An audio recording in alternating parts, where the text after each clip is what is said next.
Well, good afternoon. Welcome to the May 26th edition of Sports on Sunset. I'm James Jericho. I'm Jeremy Cole.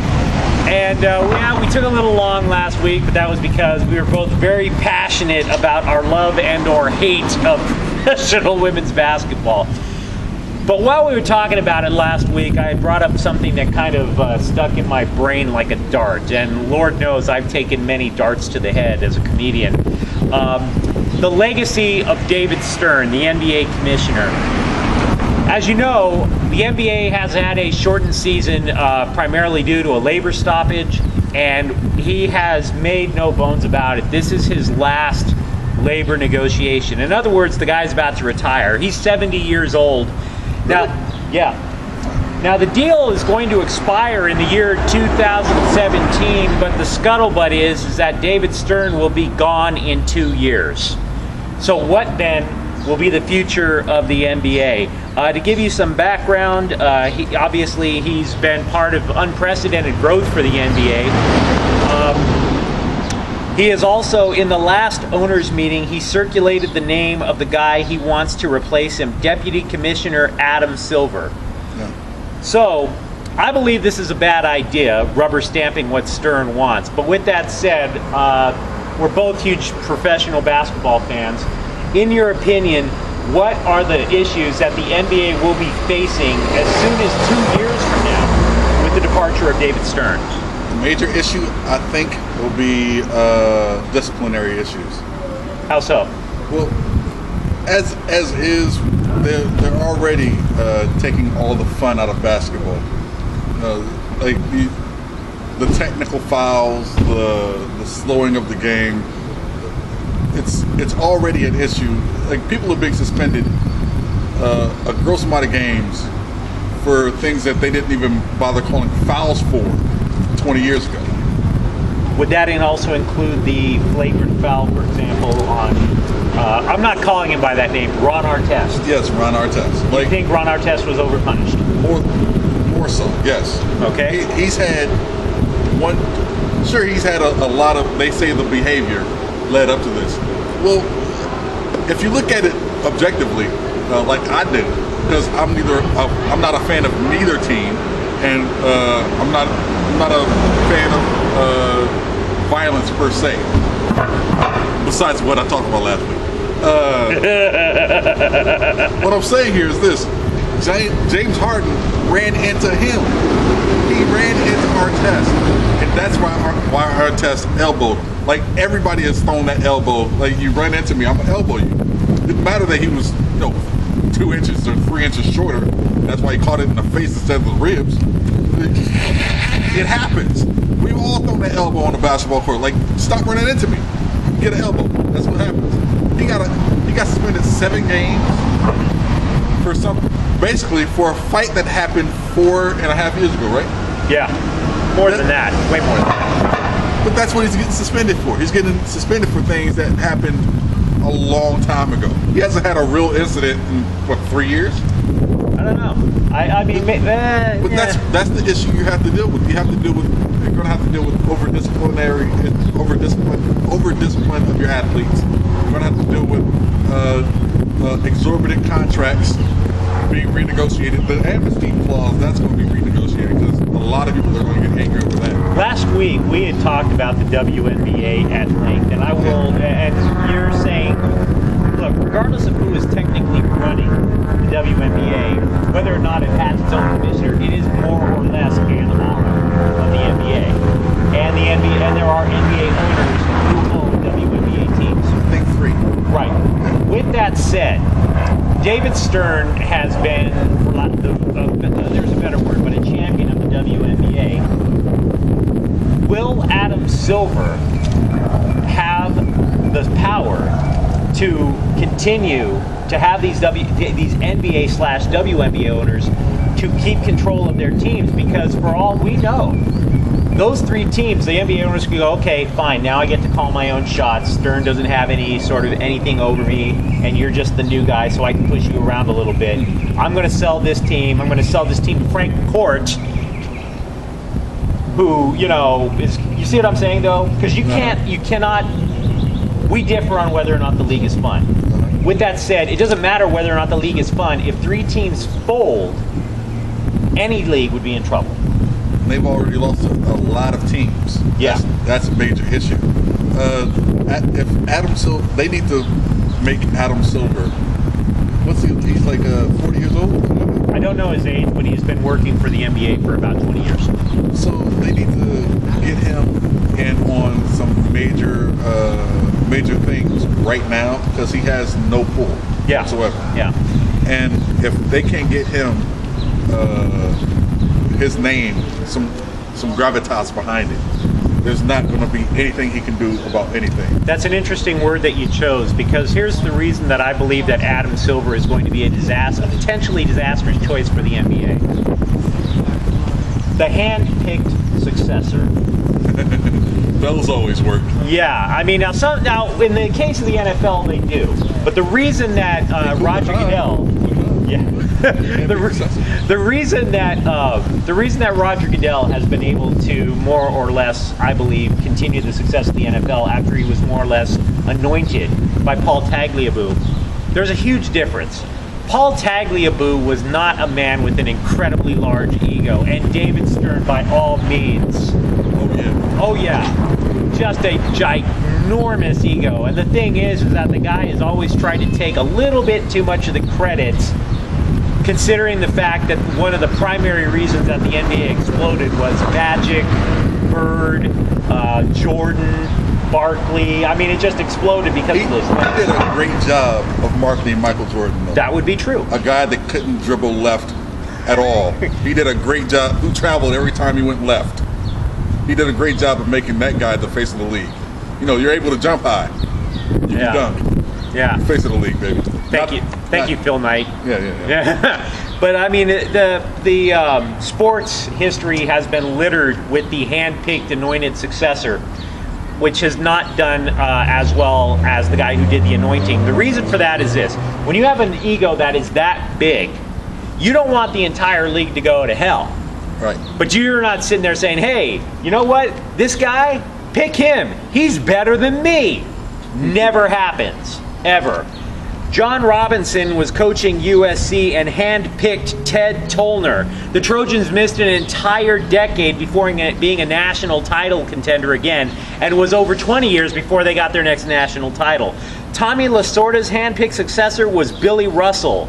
There was no more stable job in baseball than managing the Los Angeles Dodgers. Do the Dodgers, have they looked stable to you since then? Really? Russell, Hoffman, Davey Johnson, Jim Tracy, a dude from the Red Sox I can't even remember, Joe Torre, and of course now Don Mattingly has had a good year and a half. Well, hey, Joe Torre almost. Yeah, but almost. I mean, but you can kind of get the idea. I mean, again, so the whole part about the egomaniac. Oh, by the way, the other reason that I'm thinking that this might not be a good idea, everybody's going to try and push Adam Silver around. What are the NBA players going to want? What are the NBA owners going to want? Who knows what the Sacramento Kings are going to want, for example? Well, the NBA players are screwed because of their own incompetence in picking the heads of their union. Yeah. Billy Knight is he's done. Well, he's not going to be in charge of the next negotiations either. He said he's going to retire. Yeah, he's going to jail. Yeah. He is going to jail. Well, that'll make him sweet meat. Now, with that said, why don't we shift gears? Tell him what's on your mind, my man. What's on my mind, sticking with the NBA, I've watched some very unexciting basketball. People who don't deserve to be in the league are in the league, maybe 8th, 9th people on the bench just sitting there rotting away. Meanwhile, in Italy, there's a young man who's a former title holder. Played the NBDL. He's currently averaging 24 points a game for his Italian league, where if you know European basketball, averaging 20 points is ridiculous. Yeah. That man is James Flight White. James Flight White won a championship with the San Antonio Spurs his rookie year, and then was somehow dropped out of the league. He played after that for the Anaheim Arsenal, where he averaged 24 points a game. He was starting to average 28 points a game. He got called up to the Houston Rockets and then released. Went to overseas again, then came back, tried to make it back in the league, then went back overseas, and he's been winning dunk contest after dunk contest while overseas, playing in for Fenerbahce, Turkish team, and a couple of Russian teams, and now the Italian league. Look, you want a quality dunk contest in the NBA. We've had a crap ton of horrible dunk contests. Bring James Flight White back to the NBA. Free James Flight White. James Flight White. Look him up while you're watching this. Free him. You're looking at a man who can touch the top of the backboard. Who's done this? Look it up on YouTube. James Flight White jumps 13 feet. Look that up. How about that? How about you look up James Flight White? Two-hand dunk from the free throw line. But can he dribble to his left? Yes, he can go left. He can actually go left, and he can go right. And he's better than Jordan. And he can shoot the three. And, you know, he can shoot the mid-range jumper. Why don't it give this man a chance to make a living in the NBA? Give us fans a chance of the dunk contest to actually see somebody that can actually do a real dunk. Like original dunk. Do you want to see the 360 from the free throw line? Do you want to see that? I do, especially in a dunk contest. Bring James Flight White back. He can do these things. You know those dunks that Vince Carter was trying to do and failed miserably? How about the ones that Blake Griffin was trying to do, failed miserably?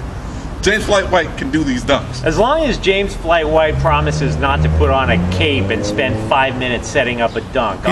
He doesn't have to. He can jump that high. He doesn't fake jump. You know that, I jumped 6 inches, put a sticker. No, he'll actually take the top of the backboard. And he's not 7 feet tall. He's 6'6". Bring back James Flight White. Guys, I want to talk to you for a moment about video games. I haven't played video games in a long time because I rediscovered girls. But with that said, this year on John Madden, there will be Tebowing. Yes, the people at EA Sports have decided to add Tebowing as a touchdown celebration for their game this year. Now look, for the record, I struggle with this for a number of reasons. I believe very strongly that Tim Tebow believes in the same God that I believe in, okay? So I don't want to just blindly hate on the guy.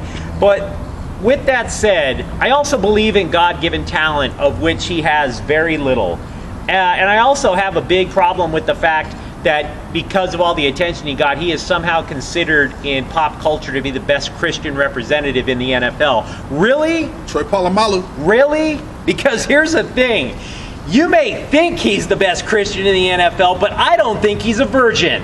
Yes, I saw those photos on TMZ this week, brother. Oh, hey. Oh, hi, Trixie. Hi, Kelsey. Yeah, I just happened to be standing outside the spray-on, tan, and bikini waxing salon giving my testimony. Sure, I'll give you guys a picture while you stand there in your thongs. It's no problem at all. I mean, here's my issue with Tebowing.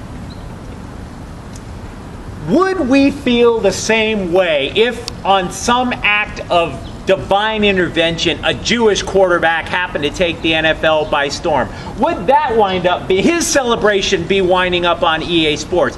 When quarterback Joshua Meyerowitz of the San Francisco 49ers breaks out with his first L'Haim dance, you know darn well what's going to happen next. He's going to wind up getting flagged by the official 15 yards for excessive celebrating the death of my Lord and Savior.